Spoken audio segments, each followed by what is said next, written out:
नमस्कार। India debate में आप सबका स्वागत है। मैं हूं आशुतोष। आज बहुत ही शांति से मैं आपको एक विशेष बात बताने वाला हूं। ध्यान से इस पूरे बातचीत को जो मैं सिर्फ आपसे करने वाला हूं उसे देखिए और समझिए। यह बातचीत देश के प्रधानमंत्री के लिए बेहद महत्वपूर्ण है। यह बातचीत देश के स्वास्थ्य मंत्री के लिए बेहद महत्वपूर्ण है और यह बातचीत देश के गृह मंत्री और वित्त मंत्री इनके लिए बेहद महत्वपूर्ण है। विदेश मंत्रालय के बारे में मैं नहीं कहूंगा, विदेश मंत्री की बात मैं नहीं कहूंगा, लेकिन देश के गृह मंत्री और स्वास्थ्य मंत्री के बारे में के लिए यह बेहद महत्वपूर्ण बातचीत मैं आपको सुनाने जा रहा हूं।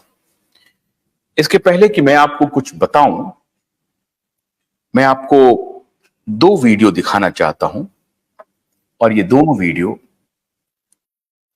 स्विट्जरलैंड से है, जेनेवा से है।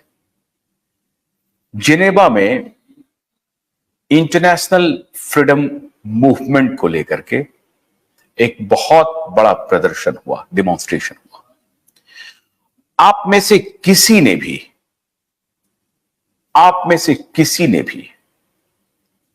किसी ने का मेरा तात्पर्य है जो मेन स्ट्रीम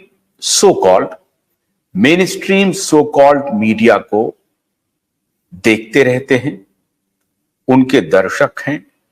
आपकी मजबूरी है कि मेन स्ट्रीम मीडिया जो कुछ भी दिखाती है आपको देखना पड़ता है, और जिसको आप ऑल्टरनेट मीडिया कहते हैं, जो अब प्रमुखता से मीडिया का एक स्वरूप लेता जा रहा है, लेकिन वो न्यूज मीडिया ना होकर के वो अन्य प्रकार के जितने भी इंफॉर्मेशन हैं वो सब आपको मिलते हैं।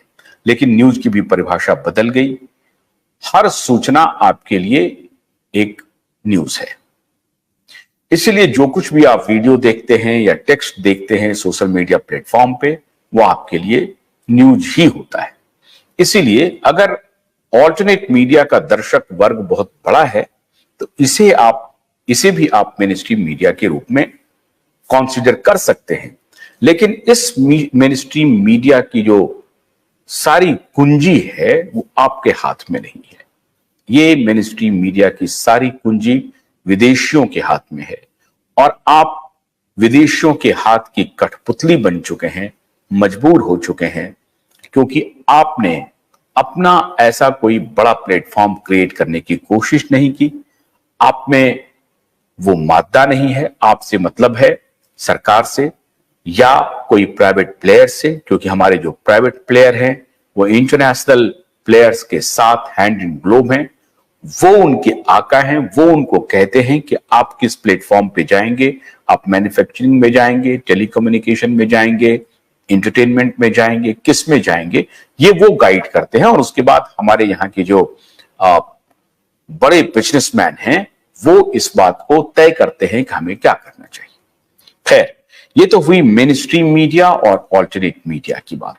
मैं जो आपको आज बात बताने जा रहा हूं उसमें आपने कभी भी, आप में से बहुत सारे दर्शक जो क्यूवाइब को देखते रहे हैं या क्यूवाइब के पूरे कैंपेन को अभी तक देखते और समझते रहे हैं और उससे रिलेटेड वीडियोस को सर्व करते रहते हैं, उनके लिए तो ये बात हो सकता है कि आपने देखी हो। लेकिन चूंकि मेन स्ट्रीम मीडिया ने कहीं भी एक भी आपको इस तरह की रिपोर्ट नहीं देखने को मिलेंगे, ये डिमॉन्स्ट्रेशन क्यों हुआ, इतना बड़ा प्रदर्शन कैसे हुआ, वो भी स्विट्जरलैंड में हुआ, जिस स्विट्जरलैंड के डावोस में जाकर के एक बहुत बड़ा वर्ग वहां पर पिकनिक मनाता है, सो कॉल्ड वर्ल्ड इकोनॉमी को नई दिशा देने के लिए मीटिंग करता है और बहुत सारी समितियां गठित करता है और बहुत सारे फोकल पॉइंट को उठा करके उसमें अपनी दिशा और दशा को तय करने की कोशिश करता है। उसी स्विट्जरलैंड के जेनेवा शहर में, ये जेनेवा में उस जगह पे, जिस जगह पे देश के, दुनिया के सबसे बड़े ऑर्गेनाइजेशन में से सो कॉल्ड मैं तथाकथित शब्द हमेशा जोड़ के चलूं कि दुनिया के सबसे बड़े ऑर्गेनाइजेशन में से एक हेल्थ केयर के मामले में वर्ल्ड हेल्थ ऑर्गेनाइजेशन, के दफ्तर, हेडक्वार्टर के बाहर इतना बड़ा डिमॉन्स्ट्रेशन हुआ, लेकिन आप में से किसी ने भी उस डिमॉन्स्ट्रेशन को नहीं देखा। वो डिमॉन्स्ट्रेशन क्या था वो मैं अभी आपको सुनाऊं, इसके पहले मैं आपको बताना चाहता हूं कि डिमॉन्स्ट्रेशन था अभी तक जो 3 साल के जो पाप हुए थे, जिसमें जो कुछ भी वैज्ञानिक तथ्य, जो वैकल्पिक विचार जो आ रहे थे, मतलब जो सरकार का जो नैरेटिव था, पूरी दुनिया भर की सरकारों के जो नैरेटिव्स थे, उसके बरक्स कोई जो वैकल्पिक विचार आ रहे थे, उनको कॉन्स्पिरेसी थ्योरी कह करके टेक डाउन किया जाता था, उनको एंटी साइंस कह करके टेक डाउन किया जाता था। विज्ञान के खिलाफ षड्यंत्रकारी ये सब कहा गया, लेकिन आज वो विज्ञान के पक्ष में खड़ा हुआ और उनको षड्यंत्रकारी साबित कर रहा है जिन्होंने षड्यंत्रकारी होने का आरोप दूसरों पर मढ़ा। सच्चाई ये थी कि षड्यंत्र उनका था, षड्यंत्र में वो शामिल थे, षड्यंत्र वो कर रहे थे, रात दिन कर रहे थे, बड़ी बड़ी एजेंसियों के साथ कर रहे थे।